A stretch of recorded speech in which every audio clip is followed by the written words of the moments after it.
ನಮಸ್ತೆ ವೀಕ್ಷಕರೇ, ಎಲ್ಲ ಚೆನ್ನಾಗಿದೆ ಚಾನಲ್ಗೆ ಮತ್ತೆ ನಿಮ್ಮೆಲ್ರಿಗೂ ಸ್ವಾಗತ. ನಾನು ರಾಜೇಶ್ವರಿ. ಇವತ್ತು ನಾನು ರಾಜಸ್ಥಾನದ ಒಂದು ಸಿಹಿ ತಿಂಡಿ ಗೋಧಿ ನುಚ್ಚಿನ ಹಲ್ವಾ, ಇದನ್ನು ಅವರು ಲಾಪ್ಸಿ ಅಂತ ಕರೀತಾರೆ. ಇದನ್ನು ಹೇಗೆ ಮಾಡೋದು ಅಂತ ತೋರಿಸ್ತಾ ಇದ್ದೀನಿ. ಇದನ್ನು ಹೇಗೆ ಮಾಡೋದು ಅಂತ ನೋಡೋಣ ಬನ್ನಿ.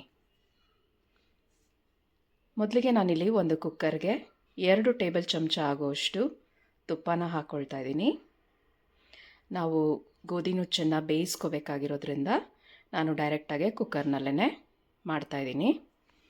ತುಪ್ಪ ಬಿಸಿಯಾದ ನಂತರ ನಾನು ಕಟ್ ಮಾಡಿಟ್ಕೊಂಡಿರೋ ಅಂಥ ಗೋಡಂಬಿ ಮತ್ತು ಬಾದಾಮಿಗಳನ್ನು ಹಾಕ್ಕೊಳ್ತಾ ಇದ್ದೀನಿ. ಇದು ಚೆನ್ನಾಗೆ ಕಂದು ಬಣ್ಣ ರೀತಿ ಬರೋ ರೀತಿಯಲ್ಲಿ ಹುರ್ಕೊಂಡು ತೆಕ್ಕೊಂಡು ಬಿಡೋಣ.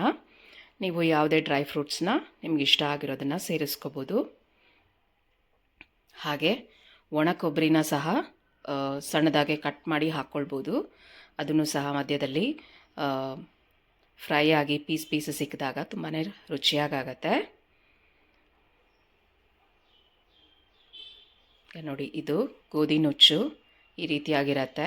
ಗೋಧಿಯನ್ನು ತರಿಯಾಗಿ ಪುಡಿ ಮಾಡಿರ್ತಾರೆ. ಇದನ್ನು ನಾನು 1 ಕಪ್ ಆಗುವಷ್ಟು ತೊಗೊಂಡಿದ್ದೀನಿ. ಇದು ನಿಮಗೆ ಎಲ್ಲ ಕಡೆ ದಿನಸಿ ಸಿಗೋ ಎಲ್ಲ ಅಂಗಡಿಗಳಲ್ಲೂ ಸಹ ಸುಲಭವಾಗಿಯೇ ಸಿಗತ್ತೆ. ಈ ಗೋಧಿ ನುಚ್ಚಿನ ಹಲ್ವಾ ತುಂಬಾ ರುಚಿಯಾಗತ್ತೆ. ಹಾಗೆ ತುಂಬ ಕಡಿಮೆ ಪದಾರ್ಥಗಳಲ್ಲಿ ರೆಡಿಯಾಗತ್ತೆ. ಹಾಗೆ ತುಂಬ ಸುಲಭ ಕೂಡ ಮಾಡ್ಕೊಳ್ಬೋದು. ಯಾರು ಬೇಕಾದರೂ ಸುಲಭವಾಗಿ ಇದನ್ನು ಮಾಡ್ಕೊಳ್ಬೋದು. ಈಗ ಗೋಡಂಬಿ ಮತ್ತು ಬಾದಾಮಿ ಎಲ್ಲ ಚೆನ್ನಾಗಿ ಕಂದು ಬಣ್ಣ ಬಂದಿದೆ. ಅದನ್ನು ತೆಕ್ಕೊಂಡು ಬಿಡೋಣ.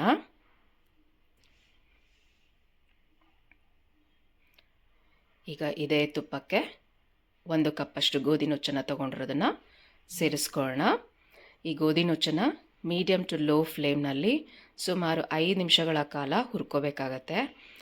ಎಲ್ಲ ಗೋಧಿ ನುಚ್ಚು ಬಿಳಿಯಾಗೆ ಪಾಪ್ಕಾರ್ನ್ ಥರ ಪಾಪ್ ಆಗಿರೋ ರೀತಿಯಲ್ಲಿ ಆಗಿರುತ್ತೆ. ಆವಾಗ ರೆಡಿಯಾಗಿದೆ ಅಂತ ನೋಡಿ. ಈ ರೀತಿ ಬಿಳಿಯಾಗೆ ಪಾಪ್ಕಾರ್ನ್ ಥರ ರೆಡಿಯಾಗಿದೆ. ಸ್ವಲ್ಪ ಬಣ್ಣ ಕೂಡ ಬದಲಾಗಿರುತ್ತೆ. ಇಷ್ಟ ಆದರೆ ಸಾಕಾಗುತ್ತೆ. ಈಗ ಇದಕ್ಕೆ 3 ಕಪ್ ಆಗೋಷ್ಟು ನೀರನ್ನು ಸೇರಿಸ್ಕೊಳ್ಳೋಣ. 1 ಕಪ್ ಗೋಧಿ ನುಚ್ಚಿಗೆ 3 ಕಪ್ ಆಗೋಷ್ಟು ನೀರನ್ನು ಹಾಕ್ಕೊಂಡ್ರೆ ಹಲ್ವಾಗೆ ಕರೆಕ್ಟಾಗಿ ಕನ್ಸಿಸ್ಟೆನ್ಸಿ ಇರುತ್ತೆ. ಈ ಗೋಧಿ ನುಚ್ಚನ್ನು ಹುರಿಯುವಾಗ ಒಳ್ಳೆ ಘಮ ಬರುತ್ತೆ. ತುಂಬಾ ಚೆನ್ನಾಗಿರುತ್ತೆ ಘಮ. ಈಗ ಇದಕ್ಕೆ ಒಂದೇ ಒಂದು ಕಲ್ಲುಪ್ಪನ್ನು ಸೇರಿಸ್ಕೊಂಡು ಕುಕ್ಕರ್ ಲಿಡ್ಡನ್ನು ಮುಚ್ಚಿ 6 ರಿಂದ 7 ವಿಸಲ್ಲು ಕೂಗಿಸ್ಕೊಳ್ಳೋಣ. ಗೋಧಿ ನುಚ್ಚನ್ನು ನಾವು ನೆನೆ ಹಾಕಿಲ್ದಿರೋದ್ರಿಂದ ಚೆನ್ನಾಗಿ ಬೇಯಿಸ್ಕೋಬೇಕಾಗತ್ತೆ. ಹಾಗಾಗಿ 6-7 ವಿಸಲ್ ಕೂಗಲಿ. ಇದೇನು ಮುದ್ದೆ ಆಗೋದಿಲ್ಲ. ಒಂದೇ ಒಂದು ಕಲ್ಲುಪ್ಪನ್ನು ಸೇರಿಸಿದ್ದೀನಿ. ಯಾವುದೇ ಸಿಹಿಗೆ ಉಪ್ಪನ್ನು ಹಾಕೋದ್ರಿಂದ ರುಚಿ ಇನ್ನಷ್ಟು ಹೆಚ್ಚಾಗತ್ತೆ. ಈಗ ಅದು ಕುಕ್ಕರು ಕೂಗಿ ಆರೋ ಅಷ್ಟರಲ್ಲಿ ಬೆಲ್ಲನ ಕರಗೋದಕ್ಕೆ ಇಟ್ಕೊಂಡು ಬಿಡೋಣ. ನಾನು 1 ಕಪ್ ಗೋಧಿ ನುಚ್ಚಿಗೆ 1 ಕಪ್ ಆಗೋಷ್ಟು ಬೆಲ್ಲನ ತೊಗೊಂಡಿದ್ದೀನಿ. ಅದಕ್ಕೆ 1 ಕಪ್ ಆಗೋಷ್ಟು ನೀರನ್ನು ಸೇರಿಸ್ಕೊಳ್ಳೋಣ. ಇದೇನು ಪಾಕ ಬರೋವಷ್ಟೆಲ್ಲ ಅವಶ್ಯಕತೆ ಇಲ್ಲ. ಸುಮ್ಮನೆ ಕರಗಿದ್ರೆ ಸಾಕಾಗತ್ತೆ.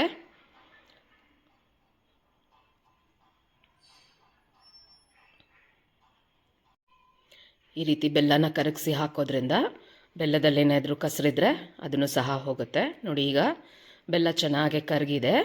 ಈಗ ಗೋಧಿ ನುಚ್ಚು ಬೆಂದಿದೆಯಾ ನೋಡೋಣ. ನೋಡಿ, ಗೋಧಿ ನುಚ್ಚು ಸಹ ಚೆನ್ನಾಗಿ ಬೆಂದಿದೆ.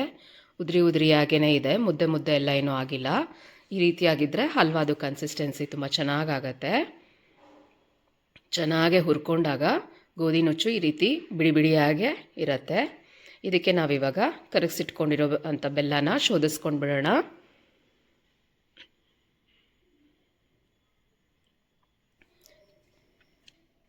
ಈಗ ಇದನ್ನು ಹೈ ಫ್ಲೇಮ್ನಲ್ಲೇ ಇಟ್ಕೊಂಡು ಚೆನ್ನಾಗೆ ಹಲ್ವಾ ರೀತಿ ಕನ್ಸಿಸ್ಟೆನ್ಸಿ ಬರೋ ಹಾಗೆ ಕುದಿಸ್ಕೊಳ್ತಾ ಇರೋಣ. ನೋಡಿ, ಎಷ್ಟು ಚೆನ್ನಾಗಿ ಕುದ್ದು ಬರ್ತಾ ಇದೆ. ಈಗ ಇದಕ್ಕೆ 1 ಚಮಚ ಆಗುವಷ್ಟು ಗಸಗಸೆ ಹಾಗೆ 1/2 ಚಮಚ ಆಗುವಷ್ಟು ಏಲಕ್ಕಿ ಪುಡಿನ ಸೇರಿಸ್ತಾ ಇದ್ದೀನಿ. ಗಸಗಸೆ ಹಾಕೋದ್ರಿಂದ ಒಳ್ಳೆ ರುಚಿಯೇ ಆ್ಯಡ್ ಆಗುತ್ತೆ ಈ ಹಲ್ವಾದಲ್ಲಿ.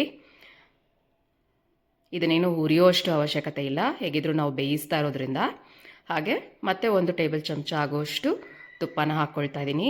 ತುಪ್ಪ ಹಾಕಿದಷ್ಟು ಹಲ್ವಾ ತುಂಬಾ ರುಚಿಯಾಗತ್ತೆ.